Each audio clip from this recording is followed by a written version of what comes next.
Today on the Big 6 in 60, Bill Self will come back for another year at Kansas. What this means potentially for the roster and roster moves. Puka Nacua is in rehab. The news was confirmed by Puka's attorney. And the Hawks take a win over the Magic. A very impressive performance for a Hawks team that has been red hot. This is the Big 6 in 60, the 6 biggest national sports stories from our local experts at the Locked On Podcast Network. We bring you the real story, why it matters, what's next, who wins the big game, and more, all in 60 minutes. The Big 6 in 60 starts now. Thank you for making the Big 6 in 60 your first listen of the day. Part of the Locked On Podcast Network, your team every day. Today's episode is brought to you by FanDuel. Download the FanDuel app now by visiting FanDuel.com and win $300 in bonus bets if your first $5 bet wins. Rumors had circled around Lawrence that head coach Bill Self might not be back with the Kansas Jayhawks next season, but the Hall of Famer announced he will give it at least one more go at a national championship. Derek Johnson gives his thoughts on the whole situation on Locked On Jayhawks. Bill Self is officially back for another season with KU. We're going to break it all down, what's next on the offseason ledger, what this means potentially for the roster and roster moves. We'll get to the biggest positives and potential questions that come with him coming back another year. And we'll just start right there with the news. This was tweeted out by KU Hoops. It's a letter, I guess, in graphic form from KU. Jayhawk Nation, with renewed clarity and the ongoing support from our administration, I remain focused and committed to Kansas basketball competing for a national championship. I look forward to seeing and hearing the best fans in college basketball next season at Allen Fieldhouse. And I found this whole thing very interesting. I mean, the part about being focused and committed to Kansas and how this wasn't I'm coming back for one last year. This was I'm just focused and committed to, basically saying I'm coming back. There's quotes about renewed clarity from Self. And I think the one that really sticks out the most is the quote, ongoing support from our administration, right? Because it seems like to me that is under the guise of, hey, I wanted to build up a nice bucket of money to be able to use in the transfer portal and this offseason. If I'm going to come back for another year, I want to do it right. I want to make sure that if we have another repeat of last offseason when I wanted my final piece to be whatever, Darian Williams or Dame Saw or whoever, and I wasn't able to get them potentially for monetary purposes, I don't want that to happen. I'm getting all the guys that I want. And that's how I kind of read into that that is going to kind of be the case. Now, what is the repercussion of that? I do think, I know I've had some people reach out, like, what do you think is going to happen with Brandon Schneider with KU Women's basketball? Kind of a disappointing season. They're going to renew it there because they're not going to pay the buyout potentially for that with having to pay more money here for this KU basketball season. Does it extend the hot seat of Lance Leipold into it wouldn't really get hot until 2027, right? Those are probably quick reactions you could get to. But point being, from the KU basketball perspective, it sounds like Bill Self is going to have everything that he could want from a resource perspective to put together a good offseason for Kansas here, right? It's interesting too when you think back to how the season ended with the loss to St. John's. If they don't lose that way, does he come back? Does that leave you wanting more, both in terms of missing the second weekend once again, and specifically how the game happened? Like, I would be curious if KU actually beats St. John's. Let's say Marco Jackson makes a stop at the end, KU goes in overtime and wins the game, and then they lose the next game to a good Duke team. Does Bill Self actually retire? From the standpoint of being like, well, we made it back to the second weekend. My final win was a really good one. It was a comeback win over Rick Pitino. But because they lose the game, does it fuel him to come back? But again, going back to these quotes, there's nothing in here that says anything about coming back for one more year, right? And I find that very interesting. It doesn't mean that it's not necessarily true. It could be one more year for Bill Self. But I find it interesting from a couple of reasons. One, I think we've all kind of just assumed that Bill Self doesn't want to be the Coach K type of guy who's getting this tour as everywhere he's going that, oh, congrats. And, everything becomes about Bill Self. He doesn't want it to become about Bill Self. So I think part of it is probably intentional there, that if indeed he does want it to be his last season, he doesn't want to go out that way. But the other part of it to me is this. To me, it at least leaves the door open because he's 63. We're seeing coaches in college basketball. Rick Barnes is in his 70s? I mean, Rick Pitino's in his 70s. The only reason that Self is or was, I guess, considering retirement to begin with, had more to do with the health stuff and convincing his family and doctors to come back. If Bill Self gets through this season fully healthy and he has fun doing it, who's to say that at the end of this season, Bill Self doesn't go, hey, we had a lot of success. I'm feeling healthy. I'm feeling good. I'm still 64. Like other coaches could be coaching for another 10 years from where I'm at. I'm going to come back another year. Now, is that the likely situation with the health stuff? Probably not. But like, I did find it interesting, kind of the phrasing to be like, hey, I think we can all, it's probably like a relatively safe assumption to be like one last ride for Bill Self, but I don't think it necessarily is, right? What are the biggest positives of this for KU? For one, the greatest coach in KU basketball history, a history that features a lot of great coaches, is Bill Self. And so I think getting that opportunity to send him off right, as opposed to, losing the way they did in the second round, that could obviously be a positive for KU and for Bill Self and everything like that. I think roster continuity has to be one of these. Now, we are in an era where you're not going to bring everybody back. There's going to be players transfer away. Some of them are going to be Bill Self decisions. Some of them are going to be player decisions, looking for greener pastures or whatever. But like, are you going to have more player continuity? Are you going to have more roster continuity by having Bill Self back than by not having Bill Self back? Yes. So how many players does that end up being? Is it going to be a couple? Is it going to be 4 or 5? Versus if you didn't have Bill Self and you brought in a new coach, would you have no returning players? You know what I mean? But it also goes to the recruiting class, right? If Bill Self were to retire and you were to get a new coach, who's to say that Taylon Kinney would still come to KU or Davian Adkins or whatever as part of these recruiting classes? And you don't know, they might, but at the end of the day, you would think this leads to a little bit more roster continuity for Kansas. Obviously, you have to find good players, and that's going to be the biggest key here. But we do know that Bill Self's best teams have tended to err on the side of having a little bit more continuity over the other. But also, the best Bill Self teams tend to have really good players over the other. So it is kind of that walking line of the players where it's like, okay, like, yeah, you want to get Floyd Badunga back. What do you do with some of the guys who have struggled a little bit, who would give you continuity but haven't been, necessarily as good? I think this also gives you the best shot at landing Tyron Stokes. It seems like Stokes has built a pretty good relationship with the KU current staff and who is, there right now for Kansas. And so if Self opts not to retire, if Self does retire, does Stokes just, sign on the dotted line immediately to go to Kentucky? But now that Bill Self is back, seems like Bill Self has been fighting the good fight against Nike so far to try to land Tyron Stokes to this point in time.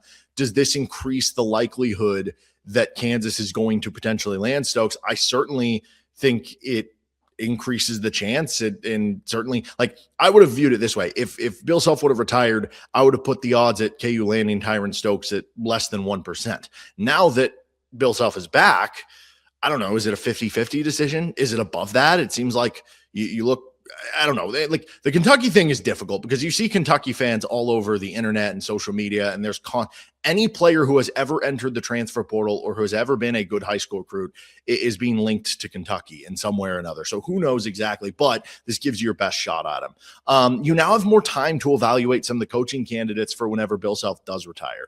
And obviously from the standpoint of like Tommy Lloyd and Dusty May, guys that we felt like would have been a home run hire for KU had Bill Self retired, those guys, you don't need the extra evaluation. And for certain guys, it becomes trickier. Like if we are going to talk about some of the questions of this, it's what's going to happen to the guys who maybe had lower buyouts. Is that going to get jumped up with their contract where they're going to be tougher to get in a year? But there are other coaches too, who this benefits KU to get another year under the belt in terms of kind of evaluation. Now, TJ Otzelberger was pretty adamant about staying at Iowa State, but like, what is he going to do after potentially losing potentially like all of his starters? He's going to be losing a lot of good players. So this will be a good test, to kind of evaluate him. What about Ryan Odom at Virginia? What if he has another good year after winning 30 games at Virginia? Does he shoot up the board? What about over at Iowa with Ben McCollum, right? Like, what if Ben McCollum misses the tournament next year without Bennett Sturts versus the flip side? What if Ben McCollum gets a 6 seed after losing Bennett Sturts?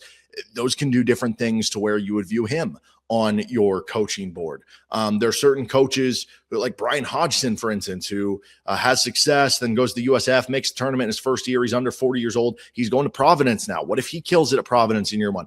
This gives you a little bit more time to evaluate your future coaching decisions and who you would potentially be interested in there to fill that position once Bill Self retires. And yeah, like I said, like maybe you lose a Tommy Lloyd to North Carolina, for instance, but in general, now you would also not be having to bid against North Carolina and hire in the same cycle as them. So I think all of those are good things for KU. Now, as far as some of the questions I have with Bill Self coming back, I think one of them is this.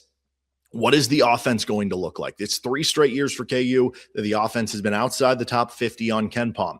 Is that a players thing? Is that a Bill Self thing? Is it a little bit of both? And what is it going to mean this offseason? Again, going back to the quote Bill Self gave about the support from the administration, you think there's going to be a good amount of money for Bill Self to work with in the transfer portal.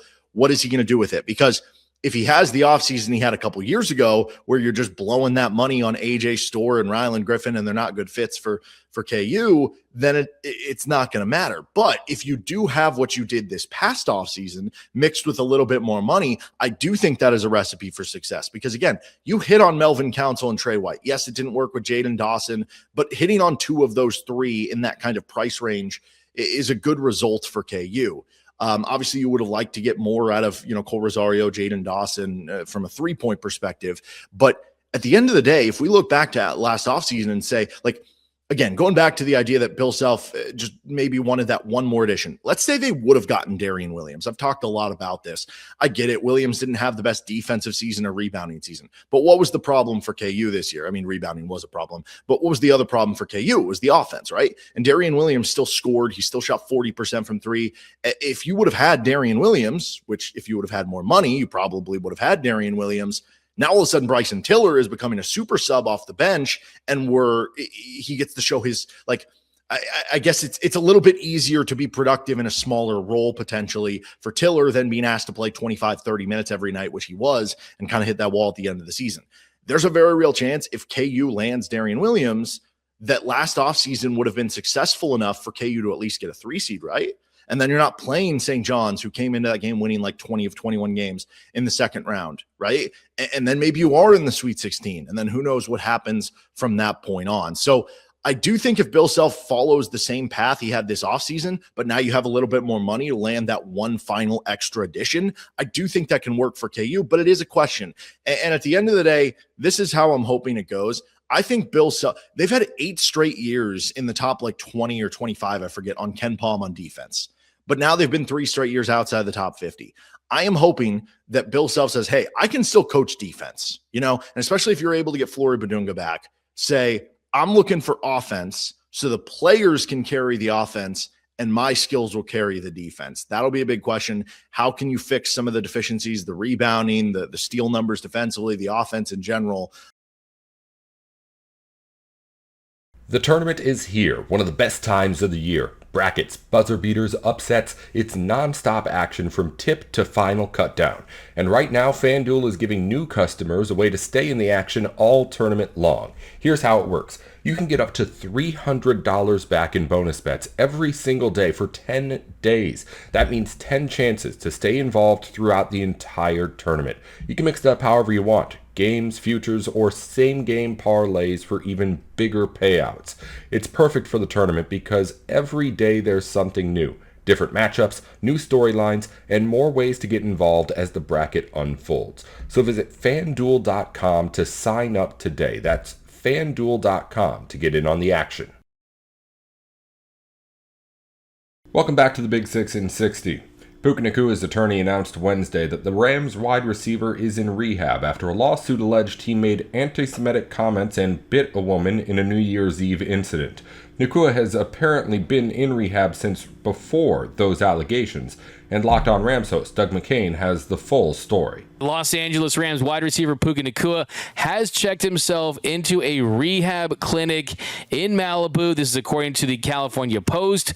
The news was confirmed by Puka's attorney, and the Post has stated that the receiver has been at a luxury treatment center. Now, Puka was recently accused of biting a woman and also making anti-Semitic remarks on a New Year's Eve party this past December. The woman's request for a temporary restraining order was completely withdrawn, but Puka is still being sued. McCathern, who is Puka's lawyer, said that Puka's decision to enter rehab is not directly in response to the lawsuit, but the stories that have been written about the Rams wide receiver recently were, quote, certainly a contributing factor. Puka has been in rehab for, quote, a substantial period of time and is scheduled to be there for a while longer. McCathern also said that Puka's goal, and this is from the California Post, that it is to, quote, improve his overall behavior in every aspect of his life, that he can do it. And I'm really proud of him doing it and doing it in the off season. So there was photos, there's pictures that have surfaced online of him going in and out of the treatment center in March, and Puka's attorney said that he's doing absolutely fabulous and is in great spirits, though there's no reasons about the visit. There's nothing specific. I mean, his hair is short, it's not long, and yeah, I mean, this is really a bombshell development in all of this, and I think there's a couple ways you can look at this, is that Puka completely understands the severity of the allegations and how his behavior might be impacting his image among fans, not just of the Los Angeles Rams, but of the overall National Football League. And this is a timeline of events that before the allegations, Puka, there was video of him stumbling and drunk at the Super Bowl. And yes, that's not illegal. And he was being driven around and he didn't have any issues there other than, hey, this is a young guy having some beers, and there's nothing that's illegal about that. But I think from an optics standpoint, clearly the league and Puka and the Rams and Sean McVay and Les Snead, they probably don't want their future face of the franchise kind of being viewed as like that. I mean, can you imagine if Shohei Ohtani did the same thing, or Luka Doncic did the same thing? The Lakers, the Dodgers would probably not be very excited about that. The live stream issue during the season was when he had Aiden Ross, who had him perform a anti-Semitic dance. He didn't know it was an anti-Semitic dance. He did later apologize for it, and he made the officials very upset when he had those negative comments about the officiating, and ultimately the league fined him $25,000. Now, the Rams did have prior knowledge of the New Year's Eve incident before it was reported, and Sean McVay did comment this week about it, and he's hoping that these are learning opportunities, that the incidents and everything that's transpired this offseason and even towards the middle to late last season will probably have a lasting impact. And Sean McVay said that he hopes that Puka Nacua is going to be a Ram for a long time. So clearly the organization has his full support. Sean McVay has his full support. Sean McVay's comments, I think, were intentional in that he probably knew they would get to him around this time, and we know there's probably been some communication there, but it's a big story. It really is. I mean, I think you can look at this as hey, from Puka's angle, you just want him to make sure that he's getting the help that he needs and that he feels like he needs to have this and that he wants to be proactive and not try to be someone who's saying, hey, I don't need the help, or just is in denial or something. Clearly, Puka feels like something is not right. And there's some more from the California Post article that where he says that he's scheduled to be there for a while longer and that he was in there for a substantial period of time before any of these allegations broke with Madison. And McCathern also said that, he's just trying to improve his life. So he's been there for a while. It surprises me that this took this long to really break. And the picture of him, he's coming out of a nice car. He almost has like a mini afro or something. He's got a pretty heavy beard. He's got some Jordan basketball shorts on. He's wearing an NBA shirt that celebrates the 2003 NBA draft.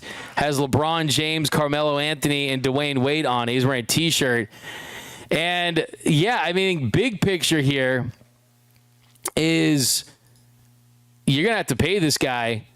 And will the Rams feel good about that, knowing that there clearly are some concerns from Puka's end, knowing that he's got to go and improve himself?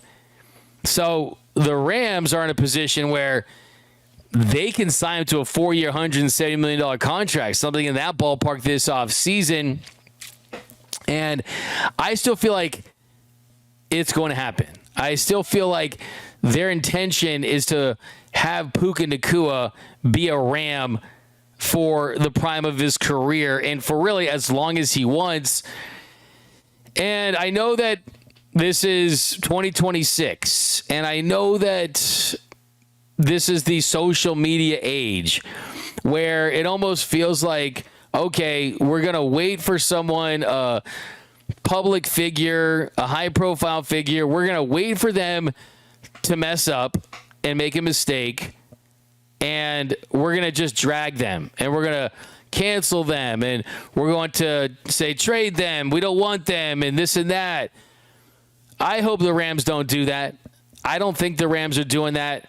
I think that when you're the public eye like Puka Nacua, and yes, his personality is very strong, and it's a bold personality, and that there's a lot of love in there, but some just lack of judgment there, and I think he's had some missteps. And that's okay to say, but I don't think this is the time to say, oh, cut bait, trade Puka. First of all, you're looking at a guy that you would be selling on the low, which you wouldn't want. And two, you know this is one of the best players in the NFL, and that's not a reason to look past what he's done as far as actions, right? That doesn't give him a pass. That does not give him a pass at all whatsoever. But where the Rams are, I think they've established a culture in their franchise, and that culture is family-oriented. And sometimes you go through stretches where there's members of your family where they make some bad decisions, some questionable decisions, and I think that there has been a cry for help for months for Puka Nacua. And I don't know ultimately what led to this decision to seek help and get help, but if you have anyone in your family that has ever needed help, whether it be anything, right? You know that they, the person, at the end of the day, have to embrace it. They have to be willing to accept help. They have to be willing to go through with it. And Puka Nacua clearly does it, whatever it's his family, whether if it's his friends, whether it's Sean McVay, the organization, whoever presented this to him, or if it was his idea, that they moved forward and went with this. And I give him credit just for acknowledging, hey, like maybe something's a little off here. I need some help. I think the hardest thing you can do sometimes is be honest and ask for help. A lot of times it's, hey, you're hiding stuff. You don't want to admit something's wrong. And I think it's just sad to see, because I think Puka is just one of those guys that, in his heart of hearts, is a good dude for there, and I don't think this changes that. I mean, so really interesting. I mean, it is interesting to see that this is another chapter in this wild offseason of Puka Nacua, but clearly there's some accountability there. And if this is just a play for them to kind of have the optics look at, if they're going to use this as a way to kind of play up the optics, fine, then that'll change the perception. But he knows what's on the line here. What's on the line is a massive contract, life-changing money, and the opportunity to continue to get better as a football player and help a Rams team led by him and Matthew Stafford and Sean McVay win another Super Bowl. And I know that he wants to do that as well. So, yeah, some wild news. Puka Nacua entered rehab, and that is what we know right now. That's the information on Puka Nacua. So I just want to say I hope that we can have a happy ending here, right? Whatever it takes. And that is just hoping that we look back on this one day and said, like Sean McVay said, this is a learning moment and an opportunity to really grow.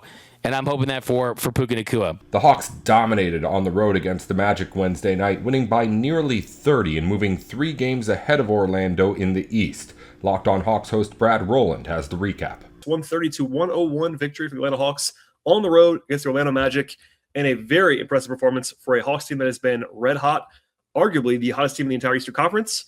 Right now, the Hawks are now 17-2 in the last 19 games. That's impressive in any context. And they've now swept the Orlando Magic in a season series 4-0 against their division rivals. And I did it in really impressive fashion, especially when you factor in there's obvious bad blood between the Hawks and the Magic. It's always been kind of a chippy rivalry dating back to previous years. Earlier this season, Onyeka Okongwu stated plainly on the record into a microphone that the Hawks just don't like the Magic very much, neither do the Magic like the Hawks. That was evident here, and the Hawks used that fuel appropriately to really pull away and dominate this matchup. The Hawks were small favorites, according to our friends at FanDuel Sportsbook. Even with Franz Wagner back for Orlando for the first time in like 2 months, they were closer to full strength than usual. It was a back-to-back for Orlando. But with all that said, the Hawks really took control of this game in the second quarter. They're actually down by 7 points in the first, down 3 at the end of the first quarter. It seemed like it was going to be a close-fought game at that point, and then the Hawks had an absolute eruption. We'll talk about more later on in the podcast in that second period. Broke it open in the third quarter, similarly dominated that period, and then had a big lead that they never relinquished, led this game by as many as 31 on the way to the 29-point final margin. As you would expect, for a game that was a pretty much demolition from the Hawks, even on the road here, it was good on both ends of the floor, and I will say the offense was the story of the second quarter and the real breakout of this game, headlined by Alexander Walker, who Nikhil has been tremendous. I talked about him a lot last night on the show that I recommend you still listening to right now about the great month of March, both for Alexander Walker and the entire team. But I actually want to begin this breakdown with the defense, where I thought the Hawks were actually just tremendous in this game. They kind of got lost at times because of how good Nikhil was and all the scoring that happened in the second quarter. But for the full game, defensively, the Hawks were really, really, really good in this one. They had a 96 defensive rating in the full game. And Orlando definitely helped them out a little bit by shooting 6 of 32 from 3. So we can be honest about that. I like to give you the whole picture. That includes the context to say, hey, usually the Magic probably make a few more threes. It would have been a little bit more competitive in this game. But still, even when you adjust for that, the Hawks were very good. They forced 19 turnovers. They had 15 live ball steals in this game. That's the second most for the Hawks this season. So they were very opportunistic, creating havoc on the perimeter. And that was a matchup that the Hawks are definitely comfortable in. Basically, everyone that played other than Jock Landale in the rotation had at least 1 steal. 1 for Dyson, 1 for Jalen, 2 for Onyeka, 3 for Nikhil, 3 for McCollum, et cetera, et cetera, et cetera. It was a team effort on that front. And the Hawks also had an outstanding defensive rebounding game. At times, that's been a problem area for the Hawks. Less so lately. They've been really good for a month plus on the defensive glass. But the Magic only had 8 offensive rebounds in a game and when they missed a ton of shots. So on a rate basis, the Hawks had about a 79% defensive rebound rate. And for the uninitiated, that's an excellent number. And the Hawks really did not give up anything at second chance points in this game. And that was very helpful to, especially when Magic were already missing anyway, to close out all the possessions was awesome. They totally turned the water off on Paolo Banchero, who was a total non-factor, honestly. I know this is kind of billed in some circles as like Jalen Johnson versus Paolo Banchero. First of all, Jalen Johnson has been light years better than Paolo Banchero for the season, as well as in this game. But Paolo was just a non-factor. He had 11 points on 9 shots and just wasn't very good along the way. Same thing with Desmond Bane, who has been a Hawks target. He threw the ball against Okongwu earlier this season, for example.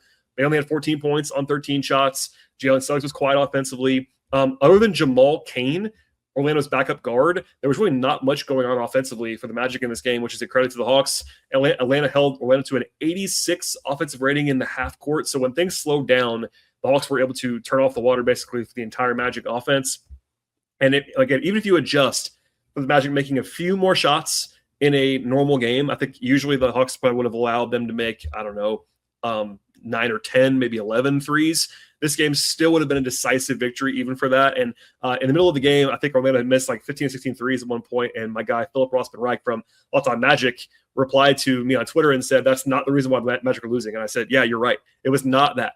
I think if you watch this game and point to Orlando being cold from three, that's something that happened in the game. That's not why they lost. The Hawks just flat out outplayed the Magic in basically every aspect, and that only served to magnify the margin versus actually swinging the actual game. So that was impressive, and I think defense has been a huge story for a long time. The Hawks are now up into the top 10 for the season in total defensive rating. I think they were tied with Miami after this game for 10th, but if you go back to the All-Star break, they're in the top 5 or 6. Like, it's been really, really impressive defensively for a while. And when the Hawks are at full strength, they can really guard anybody at this point. Offensively, it was also quite good. Unsurprisingly, in a blowout win, they had a 121 offensive rating, which is well over their normal average. Very strong, especially when you remember that the Hawks actually started this game out very cold. Atlanta at one point, as we'll talk about later on, was 5 of 20 from the field with 4 turnovers. They didn't quite get going on offense till late first, early second quarter. When they did, they absolutely erupted with 47 points in the second quarter. And as a team for the game, they had 63% true shooting. That's a very, very good number. That includes 51% from the field, 41% from three on good volume with 37 attempts. And they got to the line 27 times, made 21 of them. So it was an equal opportunity scoring method there. They won the offensive glass as well, 11 offensive rebounds on far fewer missed shots than Orlando to boost the possession game. The only kind of black mark for the offense was the turnovers. They had 17 giveaways in this game. That's more than you'd want for sure, but they were able to overcome that by, number one, getting back on defense, and also just not really kind of boosting everything else. They shot the ball really well, 27 assists, had a lot go well offensively. I think Nikhil is certainly the number one storyline. I advocated on this show last night, just saying, just laying out the numbers to say I thought that he was the player of the month in the East for the month of March, and right on cue in April, 32 points. He was just absolutely electric, especially in that second quarter against Orlando. He was kind of the leader, but across the board, Dyson, Jalen, Onyeka, Jonathan Kuminga, like lots of guys had like very solid, not like A+ games, but very solid offensive games to complement the standout performance of of Nikhil. And Nikhil, by the way, has 77 points in the actually more than that. 73 points, I should say, in the last 2 games against Orlando. And as a team, this is where I got 77 from. The Hawks had 77 points in the middle 2 quarters of this one to basically take this game from a close-fought game to an absolute blowout. So that's what actually happened in big picture. I want to zoom out just for a second and say this is one of those wins that's like, hey, the Hawks are getting a lot of attention and I think earning it. People around the league reaching out to me in the middle of the game, and this is anecdotal, but I think it's also indicative. I say, like, what's going on with the Hawks? Like, they're rolling right now, and they're playing at a super high level. And yes, Orlando's got some rancid vibes right now. They got killed by Toronto the other day, so I'm not saying that this is some awesome Orlando team, but the Hawks just were the better team by a lot. And at full health, where they are right now, pending Jock Landa, who left this game tonight. But even then, Jock's just he's a fringy bench player who I like. But the Hawks are largely at full strength and in a way that most teams are not right now, but they're playing at a super high level. They're well coached. They compete. They're resilient. We saw that today with Lando getting a hard foul. We'll talk about more later on, but the entire team came to his defense right away. This is a close-knit group, and they're playing with a lot of good vibes right now, and it's easier when you win to have good vibes. But the Hawks are extremely, this is their best stretch of basketball in a very long time. And honestly, I come at it from a analyst / person who covers the team perspective, but I know I have Hawks fan friends in my life. I have listeners to the show that reach out to me, comments. Everybody's having a lot of fun right now, and I could definitely understand why. It's been a lot of fun to cover because the Hawks are just playing so well. It's a likable group of guys. And after a great month of March where they're 13-2, they win this one going away. And again, one more time, they're 17-2 in the last 19 games. And with this win, as we'll talk about later on with the standings and the Eastern Conference playoff race check, the Hawks are in such a great position to win the Southeast Division. That's a huge thing. They are on the way to potentially even as high as the 5 seed because Toronto, spoiler alert, lost tonight to Sacramento at home. A lot went well today for the Hawks, and especially, of course, headlined by this win in Orlando.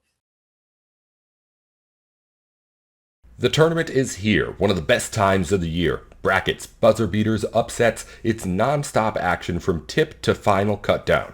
And right now, FanDuel is giving new customers a way to stay in the action all tournament long. Here's how it works. You can get up to $300 back in bonus bets every single day for 10 days. That means 10 chances to stay involved throughout the entire tournament. You can mix it up however you want. Games, futures, or same-game parlays for even bigger payouts. It's perfect for the tournament because every day there's something new. Different matchups, new storylines, and more ways to get involved as the bracket unfolds. So visit FanDuel.com to sign up today. That's FanDuel.com to get in on the action. Welcome back to the Big Six in 60. The Celtics got 43 points from Jaylen Brown, and Boston blew out Miami last night after getting off to a red-hot start. John Corrales explains on Locked On Celtics. The Celtics putting up a 53-point first quarter, 11 three-pointers, Sam Hauser going off. I thought that Sam Hauser was going to be challenging the Marcus Smart record again. He hits his first 5 3-pointers, then gets one blocked, then misses one, and then the flow of the game just kind of got away from him. And there were a couple of points in the second quarter that I thought, hey guys, let's start looking for Sam again. He was hitting a bunch of shots. No need, Jason Tatum, for you to be looking for your offense this much. No need, Jaylen Brown, for you to be looking for your offense this much. And of course, I was wrong. Those two guys looking for their offense was a huge part. Now, Jaylen got the thing started. He was awesome. He got the first, 11 points of the game, 13 points of the game for the Celtics. He was just slicing through the Miami defense, getting to the rim, getting whatever he wants. And then the rest of the offense, then Hauser gets going. And it was a back and forth. The first 5 minutes of this game, it was it was Jaylen versus Bam. It was just a back and forth, but they got 20 points out of Jaylen Brown. They got 17 out of Sam Hauser. And I want to say about halfway through the first quarter, all of a sudden the Celtics started playing some defense. And it's weird to say they started playing some defense while the Miami Heat put up 33 points, but they had a lot of those halfway through the first quarter. Once the Celtics defense ramped up and the offense just kept on rolling, they put up a 53-point first quarter. This has to be demoralizing for Miami. You go out there, Bam is just hitting everything. You put up 33 points. You hit 6 of 12 from 3. You get to the line, 9 of 12 from the line. You had 5 offensive rebounds that you were forcing. They didn't force the turnovers until the second quarter. Sorry, but they put up a 33-point quarter, and you go into the second quarter down 20. That has to be just brutal to be on that side, to be on the bench and be like, hey guys, we put up a really good offensive quarter and we gave up 53 points. The Celtics shot 20 of 28 overall, 11 of 15 from 3 in that first quarter, and just ran away with it. Set a tone early, didn't turn the ball over at all. 13 assists, 0 turnovers in the first quarter. An offensive just clinic in that quarter. And it was all Jaylen. It was all Sam. Jason started okay, but for a guy that had a 25 point, 18 rebound, 11 assist, triple-double, that didn't start coming until later on. But the Jason Tatum triple-double, listen, I've gone through my whole spiel about how my mind is blown by what Jason Tatum is doing, and then he comes out and does something even more amazing, right? Like, how are we supposed to process this? How are we supposed to actually wrap our heads around what he's doing? He has a triple-double now, to go along with 6 double-doubles, to go along with a 32-point night, to go along with player of the week already. It's been 323 days. I just wrote it down. 323 days since Achilles surgery. So less than a year, obviously. He was even counting it post-game. I think he said 47 weeks. Is that right? 47 weeks? So he's already counting every Tuesday. It's another week. And he even said, I'm still not 100%, still trying to work my way up. I don't, if this is not 100%, then, oh my God, what's coming? What's next? I guess he's missing some burst. I guess he's missing some level of, still continuity. You could see him. There was one play where he had Peyton Pritchard open on a wing and he drove and he was late on the recognition and he eventually got it to Peyton Pritchard and you could see him motioning. He's like, it's on me. And he kind of did I should have passed it. And I think he's still working on his timing and all of that. But if this is what Tatum looks like when he's still searching for his best self, well, how do you look around the NBA? How if you're the Knicks, if you're Detroit, if you're, I don't know, Cleveland or whomever, Miami could be a first round opponent. And you say, oh, this is Tatum still has a ways to go. Okay, thanks. We quit. What are you supposed to do? They played zone. Miami played zone, and Tatum it's like, oh, thank you for serving me up openings on a silver platter. They went zone, and he just sliced it, cooked it, put it on a plate, ate it up, served up his teammates. Chef Tatum out there just slicing and dicing. It was like, it was like one of those hibachi places. He's out there just chopping things up, making one of those little onion towers where you get like the volcano with the fire coming out of it. And he's like flicking shrimp into Derek White's mouth. Like that's what Jason was doing. He's just like a chef, like ting, ting, ting, ting, ting, boom. Here's food, here's food, here's food, here's everything. I'm going to eat too. Boom, boom, boom. Just having a blast at the Jason Tatum hibachi restaurant. That's what he was doing to these guys. It was just one big show and nothing they could do about it. A lot of food references on the podcast lately. I'm stumbling over myself because I'm supposed to be the guy that's like, oh, I've watched the game, I've processed it, I've spent a lot of time immersed in basketball, I've played it, I dissect it, I understand it. And I am here on this podcast, on your screen, on your phone, in your car. And you're like, okay, John, hit me. Jason Tatum's awesome. Hit me. What do you got for me? And I'm like, I don't know. Jason's pretty good, I guess. That's all I got. It's all I can muster. Jason is really good. And I don't know, maybe the time away, maybe the time on the bench kind of opened his eyes to certain things. He hasn't said any of that.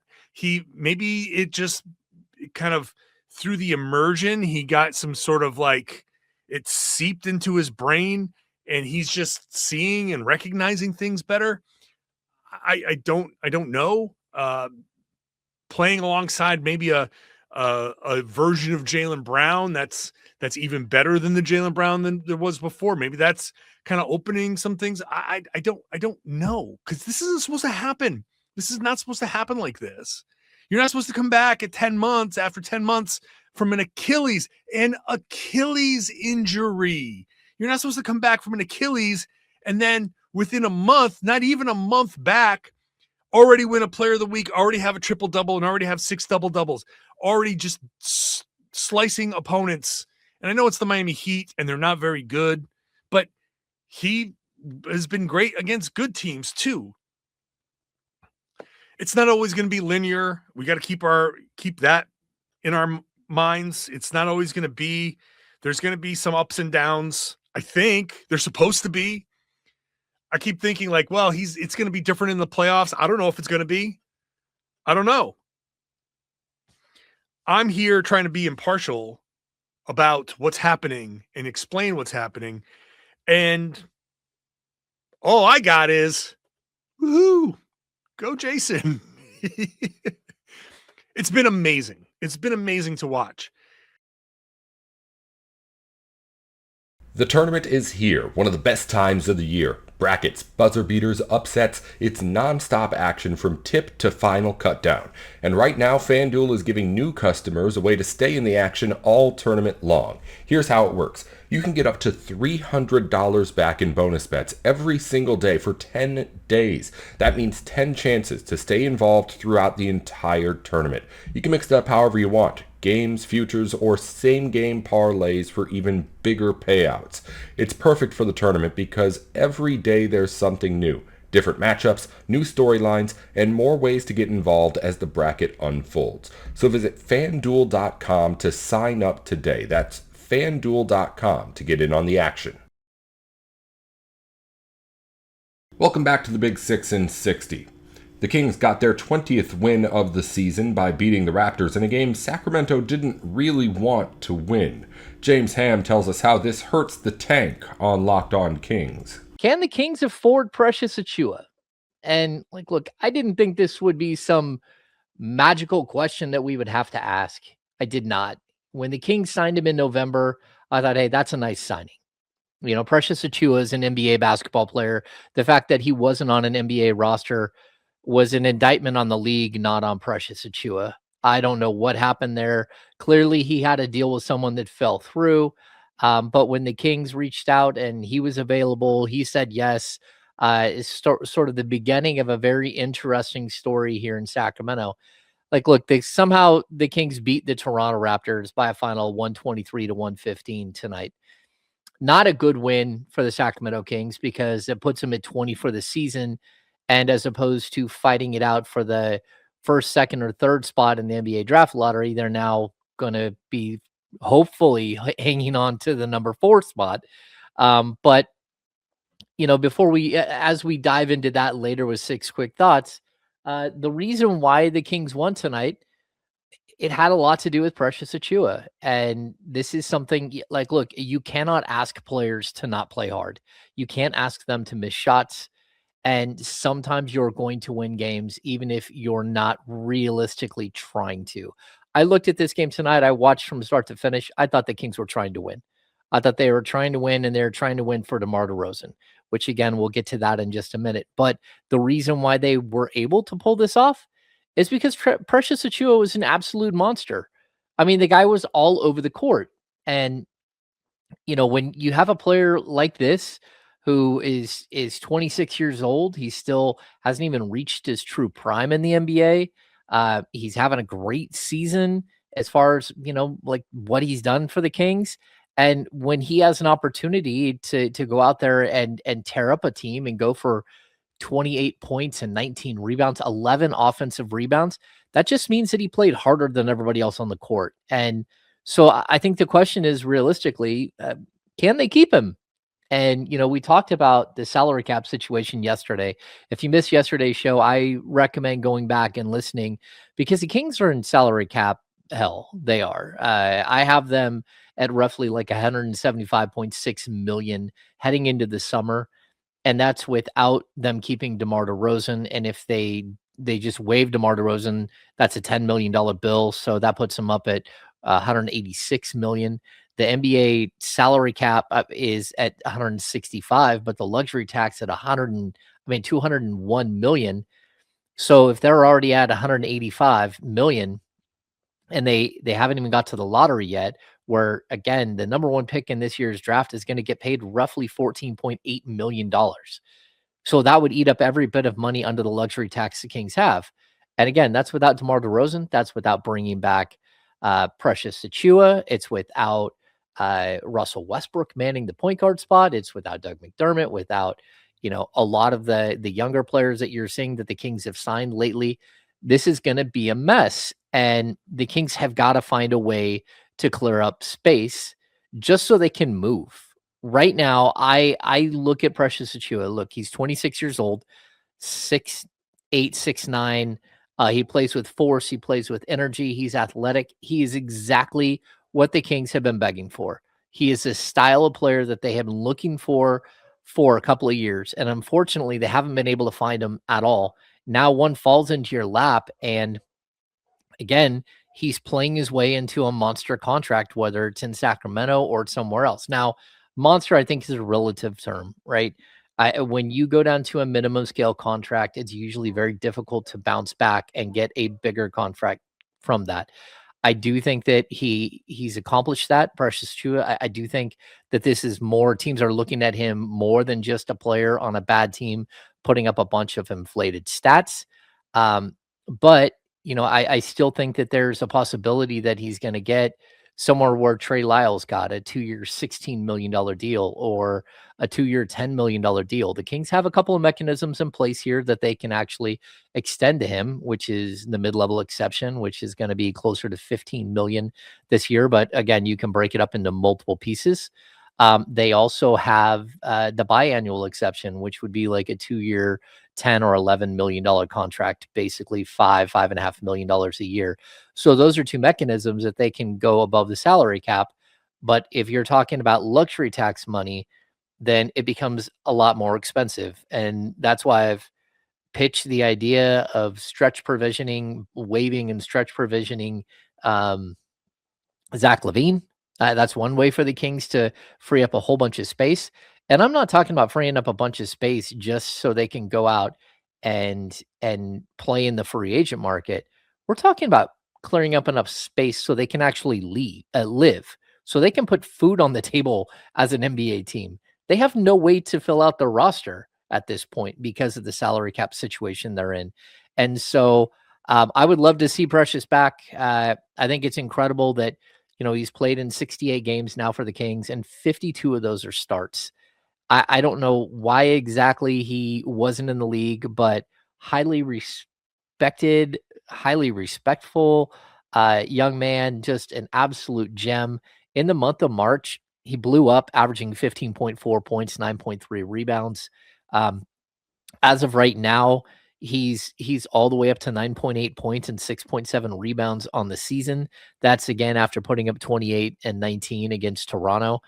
But he's just one of those guys that, like, look, if you're trying to build a culture and you have these pillars that you talk about all the time, Precious Achiuwa fits almost every single one of those pillars. Now, he does need to get better as a 3-point shooter. That would help him stay on the court. He also, you got to figure out who's going to be back and who's not around him. But if he's not back, I just think it would be an absolute travesty for the Sacramento Kings. He has been that good. I want to see him play next to Keegan Murray. I want to see him in a 3-forward rotation with guys like DeAndre Hunter and Keegan Murray. I don't know what that means for everybody else. I don't know what the draft is going to mean to Precious Achiuwa as well. I mean, if you get into the draft and you end up with the number 1 overall pick, you take AJ DeBonsa, maybe it takes away some of the need there, but I still look at him as a player that the Kings could really, really use going forward. So tough situation for the Kings. Hopefully they're able to figure this one out. But that's the game. You gotta figure out your salary cap situation before you can move forward with anything at this point. The tournament is here, one of the best times of the year. Brackets, buzzer beaters, upsets, it's non-stop action from tip to final cutdown. And right now, FanDuel is giving new customers a way to stay in the action all tournament long. Here's how it works. You can get up to $300 back in bonus bets every single day for 10 days. That means 10 chances to stay involved throughout the entire tournament. You can mix it up however you want. Games, futures, or same-game parlays for even bigger payouts. It's perfect for the tournament because every day there's something new. Different matchups, new storylines, and more ways to get involved as the bracket unfolds. So visit FanDuel.com to sign up today. That's FanDuel.com to get in on the action. Welcome back to the Big Six in 60. The Chicago Bears still haven't decided on a location for their new stadium, but the leadership in Chicago did give an update on their progress Wednesday. Lauren Cox has the info on Locked On Bears. The Bears keep trying to play this game of towing the line, saying, well, we might want to go to Indiana, we might want to stay in Illinois. We could really go either way, and it'll just kind of depend on who gives us the best offer. And I still don't buy that. And every time George McCaskey and Kevin Warren talk about it, they still don't give me any more reason to believe that Indiana is truly a high priority for them. They say that they're considering both sites and that, that they're really up in the air right now and we could go either way, but their actions and the things they don't say tell us repeatedly that Illinois is the preference. That doesn't mean that there's a 0% chance they go to Indiana, but I believe they're going to exhaust every possibility in Illinois before they reluctantly perhaps agree to go to Indiana. And even then, I'm not so convinced that Indiana is a super, super realistic option, even at this stage of the process. So you may have seen famously the mayor of Hammond, Indiana, where the Bears are looking at their site, has said that, the Bears are already their minds are already made up about moving to Hammond. And the Bears have already made up their mind before most of the public found out about it. They're very confident in Hammond, Indiana, that the Bears are going there. And it's a lot of political posturing and trying to put some public pressure on the Bears to make it seem like they're committing there so that the Bears look like bad guys if they don't go to Hammond, Indiana. But the things that, first of all, that matter more are what George McCaskey and Kevin Warren say. And what matter more than any of that is what the team actually does. And I thought the ways that McCaskey in particular talked about it, to me, continues to signal that Illinois is their preference. So the quote that I want to give you from George McCaskey, and when you hear this quote, at first, it's going to sound very neutral. And that's the way they want it to sound, because they want Illinois to think they're serious about Indiana, and they want Indiana to think they're serious about Illinois to use the leverage against each other and get the best deal possible. I still don't think Indiana is that strong of a suitor, and we'll explain why in the context of this quote. It's going to sound like 50-50 up in the air, but I think when you read between the lines a little bit and look deeper into this, you'll understand why it's signaling their preference to Illinois. So the quote I want to give you, and McCaskey talked a lot more than this, but I'll just pull out the specific quote, is, quote, "The fact of the matter is we don't have a deal to consider right now." He said, quote, "In Indiana, we have a great site. There's some due diligence that needs to be completed before we can fully evaluate the site, and we have a legislative framework in place. In Arlington Heights, we have a site shovel ready, but we don't yet have a legislative framework." And so he's trying to paint this as an equal, like, hey, we need two things in order to build a stadium. We need a site that's ready to go, and we need a legislative framework. And he's saying in Indiana, we have the framework, but the site's not ready to go. In Illinois, the site's ready to go, but we don't have the legislative framework. And so he's like, well, until we have both at either spot, we can't fully evaluate, and then really both at both spots, we can't fully evaluate what we're going to do here. But I think within that, there's kind of a false equivalency here, as though the Bears just can sit on their hands and wait for both things to happen. But in reality here, yes, they're waiting for the state of Illinois to, through the end of its current legislative session. Kevin Warren said, they're giving Illinois to the end of spring. I think it's like the end of May or somewhere in there, like to pass some kind of legislation that would give the Bears the tax, benefits that they're looking for. And then they can evaluate. They've got the site. They're waiting on Illinois to pass that. And they're giving Illinois until the end of May or whatever to do that. Indiana already has the legislative part done.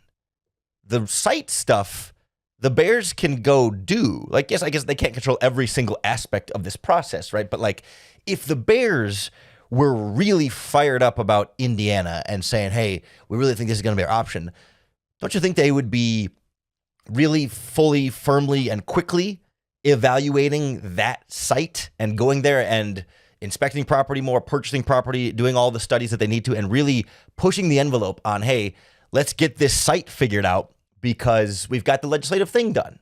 But instead, they're saying, well, we're going to wait until spring and see what Illinois does first before we go all in on this site in Indiana, and because the legislative thing is done. Like, the Bears don't need the state government of Indiana to inspect the site and evaluate the site. I mean, I'm sure there's little like environmental stuff here and there, but like they're not waiting on the Indiana legislature to do something with the site. Like, the Bears got the Arlington Heights site done on their own. You didn't need government intervention in major ways, or didn't have to wait for anybody to evaluate the Arlington Heights site, put together their plan for the Arlington Heights site, and buy the Arlington Heights site. There's not a lot of people they're waiting on for the Hammond, Indiana site, and yet they're still waiting on the Hammond, Indiana site.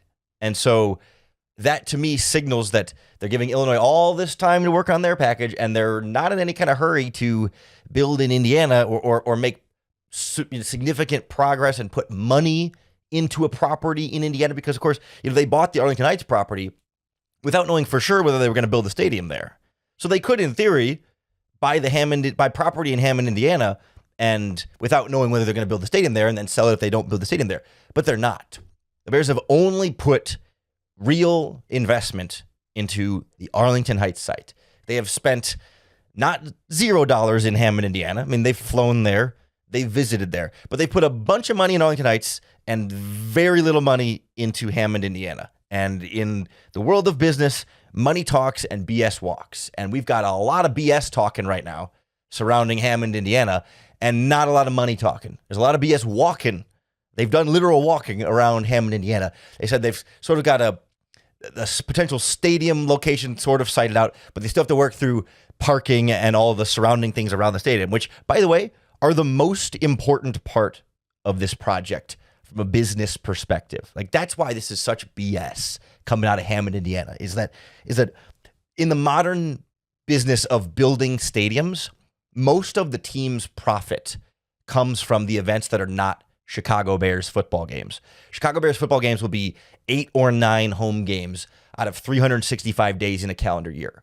Most of the profit from stadium projects that make it worthwhile from a business perspective is all of the other events in your stadium, all the hotels and restaurants and surrounding spaces that you build around the stadium. That's where the real profit is, where how you can make it make business sense is you have to make money on everything that's not Chicago Bears football in order for a stadium site to work out. Hammond is not a good site around the stadium where the Bears need to make their profit. Arlington Heights is a much bigger space. It's much closer to major highways and obviously major city and suburbs in Chicago. Like, it makes all the financial sense in the world for them to build in Arlington Heights. They're just waiting for the Illinois government to give them what they're looking for. And they continue to use Hammond as a leverage tool and a negotiating tactic and in case of emergency, fail-safe, sure, if Illinois really doesn't meet them where they need them to be and they've got no other alternative, maybe the tax differences can make Hammond a slightly better business deal for them. But that's a worst, I don't want to say worst case scenario, but it's like it's a last case scenario. Like, all the Bears just want this to work in Arlington Heights. They put their money in Arlington Heights. They're being patient for Arlington Heights. The Hammond stuff is just in case plan B, back pocket. Hammond is the side chick in this situation, as much as they don't want to admit it over there. And they want to pretend in Indiana like they're the main chick. And so we're not going to get a concrete answer on this for another couple months, but I just think they continue to point us in one direction repeatedly over and over again. That's all for today's Big 6 and 60. If you follow basketball, football, or college sports, the Big 3 and 30 has a half hour on the biggest news in the NFL, the NBA, and on campus, going up every weekday just like this one. Just search the Big 3 and 30 NBA, the Big 3 and 30 NFL, or the Big 3 and 30 college, wherever you're listening or watching now. Thanks again for tuning in to the Big 6 in 60.